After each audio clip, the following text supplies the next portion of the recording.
श्री रायप्रसेनी सूत्र की वाचना में आपने वर्णन श्रवण किया।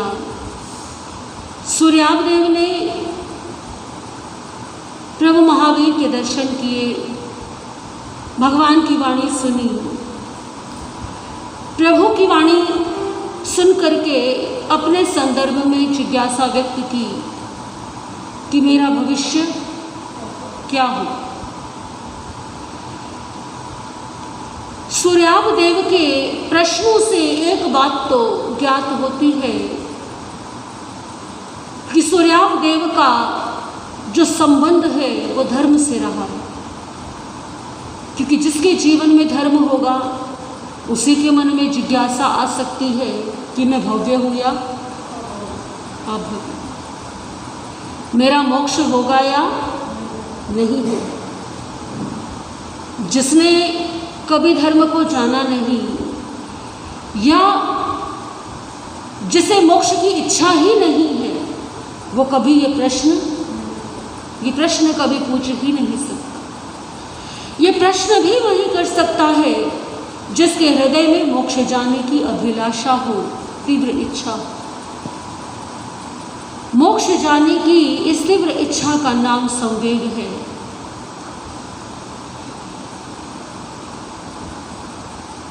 देव भव का आयुष्य पूर्ण कर मनुष्य भव लेकर के मोक्ष को प्राप्त करे, ऐसा श्रवण करके भगवान महावीर के मुख से सूर्यावदेव की प्रसन्नता की कोई सीमा नहीं। अति प्रसन्नता में प्रभु को वंदन नमस्कार किया, प्रभु से अनुमति मांगी।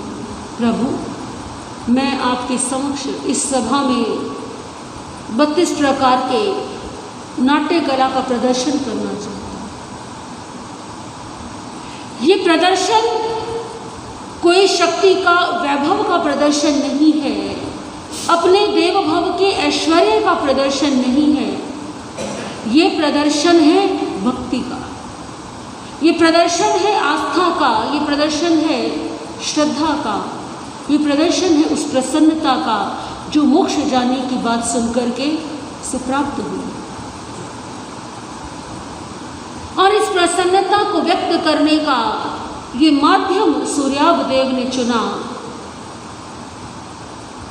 प्रभु मौन रहे, ना तो प्रसन्नता से कहा कि हाँ नाटकों का प्रदर्शन करो, और ना ही इनकार। इसका अर्थ ये है कि सूर्यावदेव प्रदर्शन कर सकते हैं, क्योंकि तीर्थंकर सभी प्रकार की कामनाओं से मुक्त होते हैं।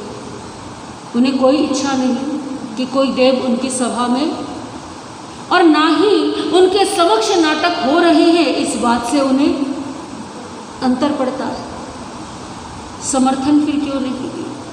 इसलिए नहीं दिया कि कहीं, क्योंकि अनेकों व्यक्ति अनेकों प्रकार के भाव रखते हैं। किसी के मन में भाव आ सकता है कि तीर्थंकरों को भी क्या रुचि है, ये नाटक देखने में रुचि है, तो वो तटस्थ हैं। उन्हें ना नाटक देखने की इच्छा है और ना नाटक देखने से परहेज है, क्योंकि वो उस स्थिति में है जहाँ उनके चित्त पर किसी भी घटना से कोई तरंगे उत्पन्न नहीं होती। ये वीतराग दशा है। सूर्यावदेव कोई राग रंग का प्रदर्शन करने के लिए नाटक प्रस्तुत नहीं करना चाहता, अपितु तीर्थंकर के समोशरण में अपनी भक्ति का प्रदर्शन करते हुए नाटक जो है प्रदर्शन करना चाहता। दो प्रकार से भक्त अपनी भक्ति का प्रदर्शन करते हैं। एक माध्यम है कि जो आराध्य हैं, जो हमारे गुरु हैं, जो पूजनीय हैं, या जिनको हम भगवान मानते हैं, उनका अनुसरण करना, उनके बताए मार्ग पर चलना। जो उन्होंने मार्ग दिया है उस मार्ग का अनुकरण करना, शुद्ध अनुसरण, जो कि कौन करता है? एक शिष्य करता है अपने गुरु को। तीर्थंकर भगवान महावीर का अनुसरण करते हुए कितने भव्य जीवों ने उनके चरणों में संयम अंगीकार किया। ये भी एक श्रद्धा के प्रदर्शन का। इंद्रभूति गौतम ने जब शंका का समाधान हो गया तो मन में श्रद्धा आई। किसके प्रति? भगवान महावीर के प्रति। वो श्रद्धा से अभिभूत होकर के क्या भाव आए कि मैं इनका शिष्य बन जाऊं। ऐसे ही होता है ना, कोई व्यक्ति जब किसी से प्रभावित होता है तो उसके मन में भाव क्या आते हैं कि मैं भी ऐसा ही बन जाऊं। आपने देखा होगा, एक समय था जब बच्चे, युवक अपना आदर्श जो है वो चुनते थे, क्योंकि माता पिता भी ऐसे संस्कार देते थे। राम को, कृष्ण को, महावीर को, गुरु नानक देव, बुद्ध को। और अब समय बदला है, अब बच्चों के आदर्श कौन है? जो फिल्म स्टार है। और अब तो उससे भी स्तर और बदल गया है। अब तो बच्चों के आदर्श वो बन गए हैं ना जिन्होंने कोई मेहनत की है, ना जिन्होंने कोई संघर्ष किया है। सोशल मीडिया पर जिनके मिलियन फॉलोवर्स हैं, वो चाहे कैसे भी।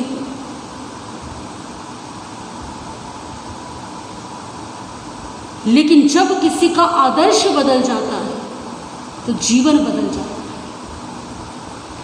जब आदर्श बनाते हैं हम किसी महापुरुष को तो प्रत्यक्ष अप्रत्यक्ष हमारे जीवन पर, हमारे चित्त पर, हमारे संस्कारों पर, हमारे भावों पर उनका प्रभाव होता है।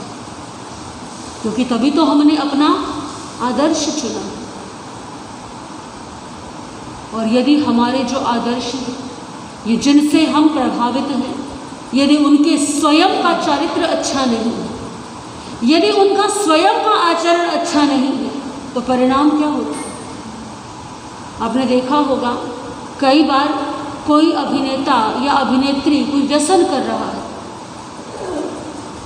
तो जितने भी ये बच्चे होते हैं या किशोर अवस्था में जो होते हैं या युवक भी हैं, उनके चित्त पर बड़ा गहरा प्रभाव पड़ता है।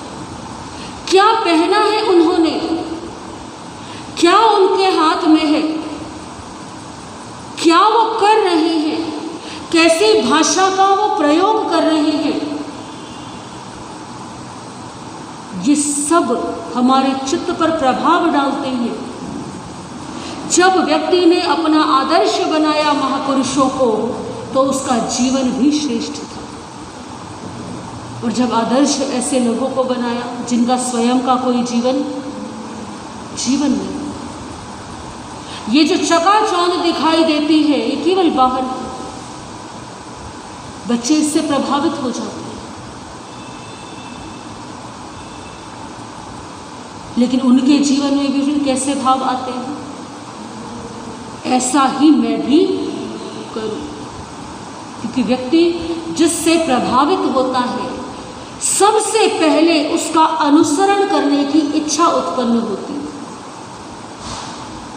तो अपना आदर्श सोच समझ करके बनाइए, अपने बच्चों को ऐसे आदर्श दीजिए ताकि वो अपना जीवन श्रेष्ठ बना सके। तो एक भक्त के भक्ति प्रदर्शन का सबसे पहला तरीका है कि वो उनके दिखाए हुए मार्ग का अनुसरण करे, उन शिक्षाओं को अपने जीवन में लेकर के आए, जीवन में उतारे। परंतु सब तो ऐसा नहीं कर सकते, क्योंकि अनुसरण करना इतना सरल। तीर्थंकर भगवान महावीर का अनुसरण करने का अर्थ क्या है कि जीवन में व्रत धारण करना, नियम धारण करना। सूर्यांग देव देव है, मानव नहीं। और देवता कभी प्रत्याख्यान नहीं कर सकते, नियम नहीं ले सकते, त्याग नहीं कर सकते। तो जो त्याग नहीं कर सकते, जो व्रतों को अंगीकार नहीं कर सकते, या सरल भाषा में कहें कि अपने आदर्श का मन वचन काया से अनुसरण नहीं कर सकते, वो क्या करेंगे? अपनी भक्ति का प्रदर्शन करने के लिए, अपने श्रद्धा का प्रदर्शन करने के लिए, उनके लिए दूसरा मार्ग है कि अनुसरण करने योग्य यदि पुरुषार्थ नहीं कर सकते तो फिर गुणों की प्रशंसा क्या करें? गुणों की प्रशंसा करें, उनका गुणगान करें, उनके प्रशंसक होकर के अपने मन को, अपने चित्त को प्रसन्न करें। तो सूर्याप देव अनुसरण तो नहीं कर सकते, परंतु क्या कर सकते हैं? गुणगान तो कर सकते हैं। तो ये मार्ग चुना है सूर्याप देव ने भक्ति के प्रदर्शन का कि 32 नाटकों के माध्यम से, इन नाट्य कलाओं के माध्यम से मैं प्रभु की भक्ति करूं, प्रभु की स्तुति करूं, उनका गुणगान करूं।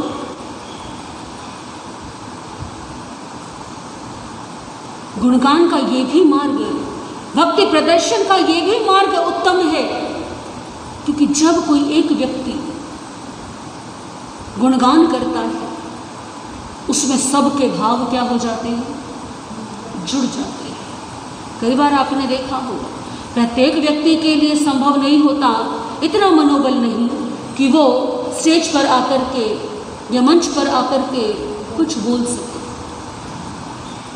एक व्यक्ति खड़ा हुआ सभा से और उसने मंच पर आकर के बोलना प्रारंभ, और जितने भी लोग वहाँ बैठे वो साथ देते हैं। क्यों? क्योंकि उनके भी भाव वही हैं जो बोलने वाले के भाव है। अंतर केवल इतना है कि वो प्रत्यक्ष प्रकट नहीं कर पा रहे हैं, उसने प्रकट किए हैं, परंतु उन लोगों ने उसकी अनुमोदना की, उन्हें माध्यम मिल गया है अपनी बात रखने का। तो जो प्रशंसक है वो भी उत्तम है, क्योंकि न जाने कितने कितने लोगों के भावों को प्रकट करने का वो एक माध्यम बन जाता है। प्रभु महावीर के समोशरण में तैयारी की सूर्याप देव ने कि अपनी भक्ति का प्रदर्शन करूं, भगवान की 3 बार प्रदक्षिणा की, उसके पश्चात भूमि भाग के मध्य में आए, नाटकशाला की रचना की, एक मंडप की रचना की, एक विशाल मंडप, उसमें मणिपीठिका, पादपीठ, छत्र आदि से युक्त सिंहासन की रचना की। भगवान महावीर को देख करके ये सब व्यवस्था करके पुनः प्रभु महावीर को वंदन नमस्कार करके कहा, प्रभु मुझे आज्ञा दीजिए। और ये कह करके भगवान को नमस्कार करके वो जो सभा मंडप के बीच में सिंहासन तैयार किया है, उस सिंहासन पर सूर्याप देव विराजमान है। दाहिनी भुजा से 108 देव कुमार, बाईं भुजा से 108 देव कुमारियाँ, 108 शंख, 108 शंख वादक, 108 शण और रणसिंहों, 108 उनके वादक, 49 प्रकार के वाद्य यंत्र और वादक, सभी 108 देव कुमार और देव कुमारियाँ जो उन वाद्य यंत्रों को बजाएंगे। ऐसे उन्होंने देव कुमार और देव कुमारियों को अपनी व्याक्रिय लब्धि से प्रकट किया, शक्ति से प्रकट किया, और भगवान महावीर के समक्ष गौतम, गणधर और जितने भी वहाँ पर साधु साध्वी, श्रावक श्राविका, जितने भी समोशरण में विराजमान थे, उन सभी के समक्ष नाटक का प्रदर्शन करना प्रारंभ किया। अनेकों नृत्य के माध्यम से, गीतों के माध्यम से प्रभु के प्रति अपनी भक्ति का प्रदर्शन किया। और अंतिम जो नाटक है, अंतिम नाट्य 32वां अभिनय, वो बड़ा विशेष रहा। उस अभिनय में सूर्याभ देव ने भगवान महावीर के पूर्व वैभव से संबंधित चरित्र का जो है प्रदर्शन किया, यानी कि सम्यक्त्व प्राप्ति से लेकर के वर्तमान भव तक का वर्तमान जीवन संबंधी, वर्तमान जीवन में जब च्यवन हुआ, गर्भ का संहरण कैसे हुआ, जन्म कैसे हुआ, जन्म का अभिषेक जो है वो कैसे किया गया, फिर बालपन, जो बालपन की क्रीड़ाएं थी जिसमें सनवती नाम मिला, महावीर वर्धमान नाम मिला, यौवन चारित्र यानी कि गृहस्थ अवस्था से संबंधित अभिनय, अभिनिष्क्रमण कि कैसे भगवान महावीर ने जो है दीक्षा ली, संयम अंगीकार किया, फिर तपश्चरण, साधना काल, जो 12.5 वर्ष वनों में रह करके प्रभु महावीर ने जितने भी परिचय सहन किए, उपसर्ग सहन किए, वो सब दिखाए। केवल ज्ञान उत्पन्न कब हुआ, कैसे हुआ, फिर केवल ज्ञान उत्पन्न होने के पश्चात तीर्थ की स्थापना कैसे हुई, तीर्थ की स्थापना और उसके पश्चात चरम चारित्र निबद्ध परिनिर्वाण, यदि निर्वाण और निर्वाण के पश्चात देवों द्वारा जो उत्सव मनाया गया, यानी कि यात्रा कहाँ से प्रारंभ हुई, वहाँ से शुरू करके पूरी जीवन की समग्र यात्रा जहाँ संपूर्ण होती है निर्वाण की स्थिति, वहाँ तक की सभी घटनाओं का उस 32वें अभिनय में प्रदर्शन किया। 32वां अभिनय भगवान महावीर की जीवन की घटनाओं के मुख्य मुख्य प्रसंगों से संबंधित है।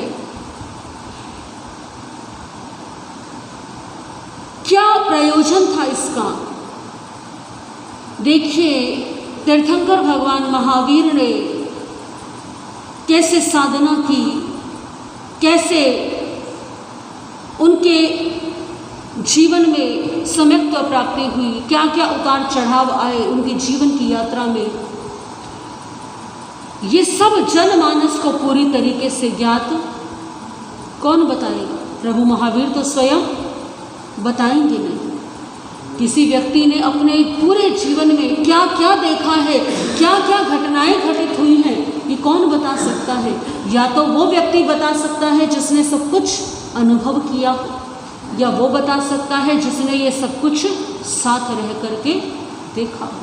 तो साथ तो कोई था ही नहीं उस समय, साधना काल में कौन साथ? कोई भी साथ नहीं था। पूर्व भाव का ज्ञान किसे है? किसी को भी नहीं। तो ये सब बातों से जनमानस कैसे परिचित है? क्योंकि तीर्थंकर प्रभु महावीर की महानता केवल यही नहीं है कि वो केवल ज्ञानी है, वो तीर्थंकर है, केवल इतना ही नहीं है, विशेषता तो ये है कि कैसे सम्यक्त्व प्राप्ति से लेकर के नरक, तिर्यंच, मनुष्य, देव, इन गतियों में घूमते फिरते कैसे एक जीव ने तीर्थंकर का पद प्राप्त किया, किस प्रकार से कितने अधिक कर्मों का कितने कम समय में क्षय किया। ये बात तो आगमकार फरमाते हैं कि भगवान महावीर के साधना काल के जीवन के जो कष्ट थे, जो परिश्रम सर्ग थे, बाकी अन्य 23 तीर्थंकरों के कष्ट एक और भगवान महावीर के एक। किसी तीर्थंकर के जीवन में एक परिचय आया, एक उपसर्ग आया, 2 उपसर्ग आए, और कईयों के जीवन में तो वो भी नहीं आए। परंतु भगवान महावीर के साधना काल के 12.5 वर्ष कष्टों से, उपसर्गों से, परिचयों से भरपूर रहे, और एक से एक कष्ट। किसी को हम छोटा या बड़ा नहीं कह सकते। चाहे वो संगम देव द्वारा दिए जाने वाले 6 माह के कष्ट हो, चाहे वो एक रात्रि में 20 मरणांतिक उपसर्ग जो संगम देव ने दिए वो हो, पैरों पर खीर पकाई गई चाहे वो हो, पैर झुलस गए, ग्वाले ने कोड़े बरसाए, कानों में अकेले ठोके। अनार्य क्षेत्र में प्रभु महावीर के साथ जो व्यवहार हुआ, उस व्यवहार को तो आप जानते हैं। और तो और प्रभु महावीर पर तो चोरी का भी आरोप, कुएं में भी लटकाया गया। कैसे कैसे कष्ट सहे। वो कष्ट किसी और तीर्थंकर ने नहीं सहे जितने कष्ट भगवान महावीर ने सहे। और यही कारण है कि सूर्याव देव ने भगवान महावीर के जीवन के जो मुख्य मुख्य प्रसंग हैं उनका प्रदर्शन किया।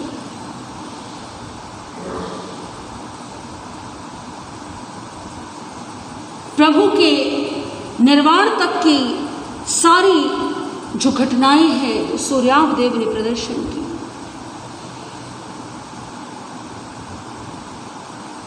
एक साधारण मानव कैसे तीर्थंकर बना, कैसे कष्टों को सहन किया समभाव से।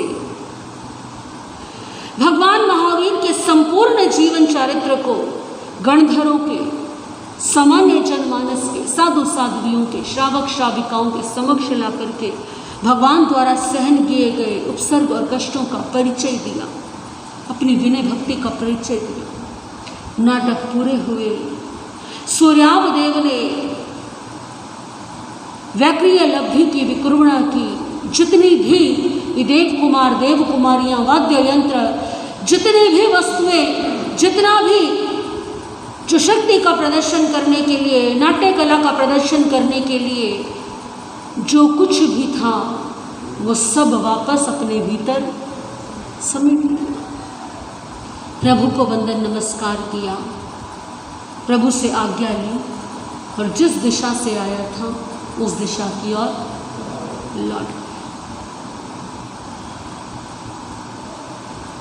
सब ने देखा, सब अभिभूत। कितनी रिद्धि इस देव के पास में, कितना वैभव इस देव के पास में, कितनी उत्कृष्ट विनय भक्ति का प्रदर्शन किया भगवान महावीर के चरणों में। और प्रभु महावीर ने भी कहा है ये क्या होगा, अगले भव में, अगले भव से मोक्ष चला जाएगा। सबके मन में जिज्ञासा उठी। आता है ना ऐसे ही प्रश्न, कौन था, कहां से आया था, क्या परिचय इसका, ऐसे कौन से कर्म किए हैं जो अगले भव में इसको क्या मिल जाएगा, मोक्ष भी मिल जाएगा। और इतना वैभव, इतनी रिद्धि, कुछ तो बात है इसमें।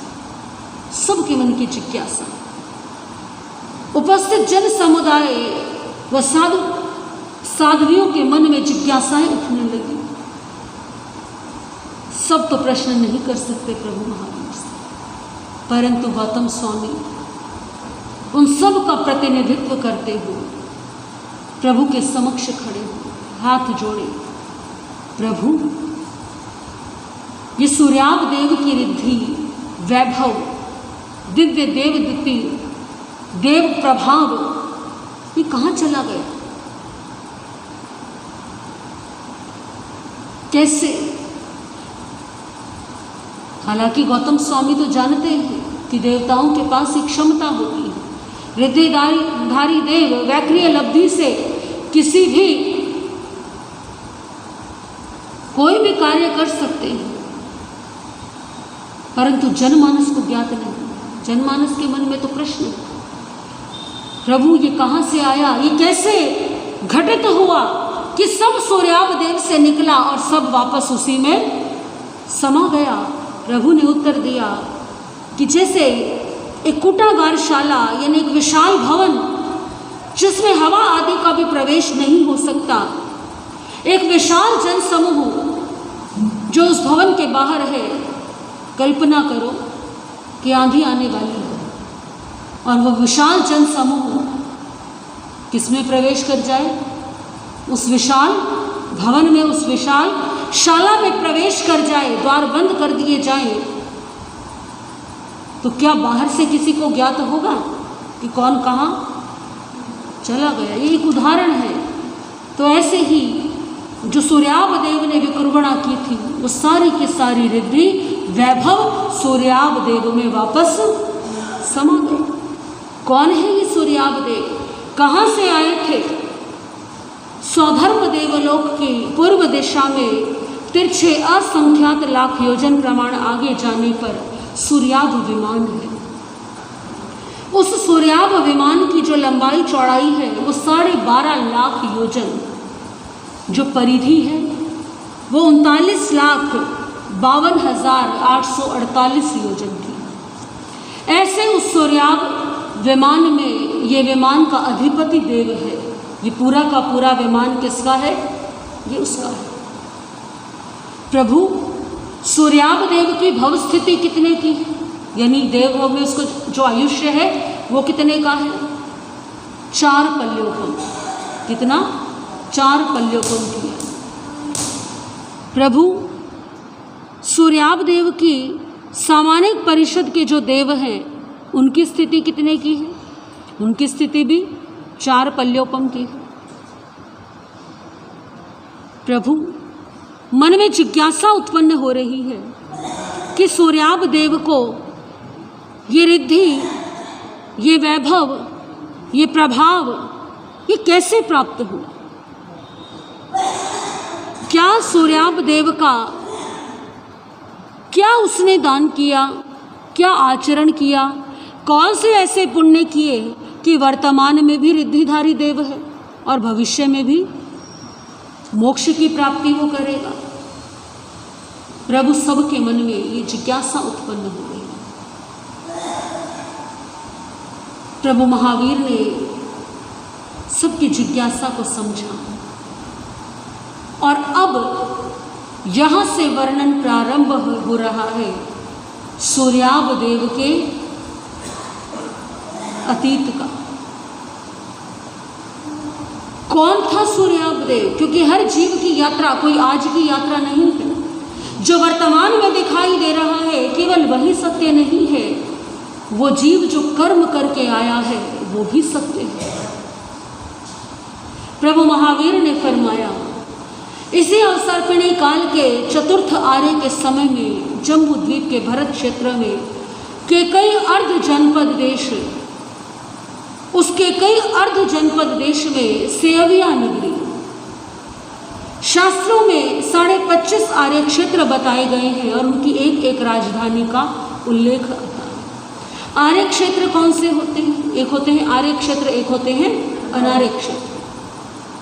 अनार्य क्षेत्र का वर्णन विस्तार से आता है जब भगवान महावीर अपने साधना काल में थे और वे अपने कर्मों की निर्जरा के लिए, क्योंकि वे जानते थे मेरे कर्म अधिक हैं और समय मेरे पास कम है, तो यहाँ आर्य क्षेत्रों में सभ्य लोग रहते हैं, मेरे कर्म अधिक उदय में नहीं आ पा रहे हैं।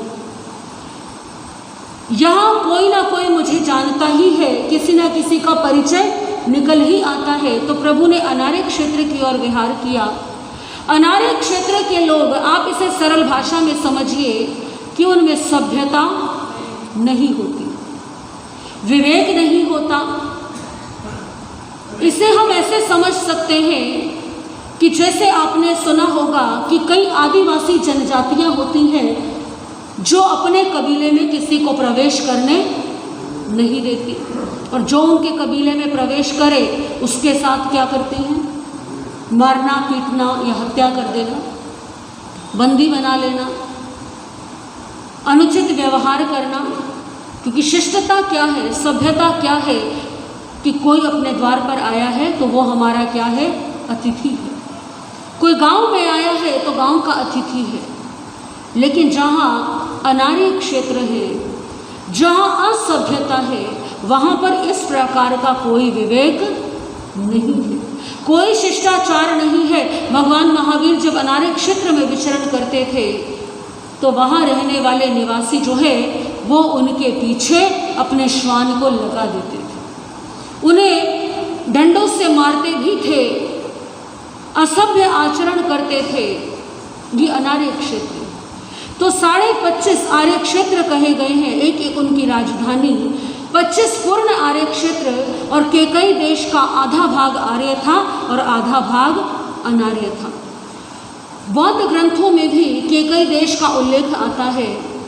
वर्तमान में इतिहासकारों के अनुसार ये क्षेत्र पड़ता है पेशावर, पाकिस्तान के आसपास होना चाहिए, ऐसा इतिहासकारों का मत है, परंतु स्पष्ट रूप से कोई उल्लेख इसके बारे में नहीं आता। जो राजा दशरथ की केकई रानी थी, उनका संबंध भी केकई देश से ही था। उस सेयविया नगरी, जो केकई जनपद की राजधानी है, उस सेयविया नगरी में राजा राज्य करता था जिसका नाम था प्रदेशी राजा। ये सेयविया नगरी, आवश्यक सूत्र में उल्लेख आता है कि भगवान महावीर जब अपने छद्मस्त अवस्था में थे, साधना काल में थे, संयम ग्रहण कर चुके थे और अपनी कर्म निर्जरा के लिए साधना काल में थे, तो विचरण करते हुए उत्तर वाचाल प्रदेश गए और वहाँ से सेयविया नगरी पधारे। वहाँ पर उस समय, जिस समय भगवान महावीर सेयविया नगरी पधारे थे, उस समय प्रदेशी राजा श्रमणोपासक हो चुका था और प्रदेशी राजा ने भगवान महावीर को छद्मस्त अवस्था में भगवान की महिमा और भक्ति की थी, भगवान के दर्शनों का लाभ भी लिया था। परंतु उस समय प्रभु छद्मस्त काल में थे, साधना काल में थे, तो प्रभु ने कोई उपदेश नहीं दिया था। भगवान महावीर वहाँ से विचरण करके सुरभिपुर नगर पधार गए थे। इस सेयविया नगरी को श्वेतविका नगरी भी कई स्थानों पर कहा गया है। ये जिस समय की घटना है, जिस समय प्रभु महावीर बता रहे हैं, उस समय प्रदेशी राजा ने श्रमणोपासक होना स्वीकार नहीं किया। वो तब की बात है जब प्रदेशी राजा क्रूर राजा था, हिंसक राजा था, अधार्मिक, अविनीत था, अभिमानी था, आत्मा के विषय में संशयशील था, धर्म का नामो निशान तक भी तब प्रदेशी राजा के जीवन में नहीं था। जब भगवान महावीर पधारे थे छद्मस्त काल में, तब राजा प्रदेशी श्रमणोपासक हो चुके थे, परंतु ये उससे भी पहले की बात है, उससे पहले की घटना है। प्रदेशी राजा का परिवार, रानी है सूर्यकांता, एक पुत्र है सूर्यकांत, जीवन चल रहा है। परंतु प्रदेशी राजा वर्तमान में, जिस समय ये घटना भगवान महावीर बता रहे हैं, जिस समय का वर्णन, उस समय तक राजा प्रदेशी के विचार जो हैं वो बड़े क्रूर थे, हिंसक थे। कैसे जीवन बदला। एक हिंसक क्रूर राजा, एक अधार्मिक राजा जो धर्म को बिल्कुल भी नहीं मानता, एक अविनीत राजा कैसे इतना विनीत हो गया कि भगवान महावीर को वंदन नमस्कार किया जब भगवान महावीर छद्मस्त काल में। और फिर ऐसी क्या करनी की, ऐसी क्या उत्कृष्ट क्रियाएं की, ऐसी क्या उत्कृष्ट भावना रही कि एक ही जन्म में इतना परिवर्तन। ये परिवर्तन कोई छोटा परिवर्तन नहीं कि सूर्याब देव बना है और वहां से क्या जाएगा, मनुष्य बनकर के मोक्ष को प्राप्त करेगा। कैसे ये घटनाएं घटित हुई, क्या जीवन की कथा है, कैसे अधार्मिक से धार्मिक होने की यात्रा, इस यात्रा में क्या पड़ाव आए, किसकी महत्वपूर्ण भूमिका रही, इसके विषय में आगे जैसे वर्णन आएगा श्रवण करेंगे आप। आज के लिए इतना ही, ध्यान करेंगे थोड़ी देर के लिए। आंखें बंद, कमर पीठ गर्दन सीधी, मन शांत, विचार शांत। सृष्टि का कण कण, प्रत्येक के नाम शांत शांत शांत। अनुभव करें सिर के सिरे से पांव के अंगूठे तक आप एक शुद्ध आत्मा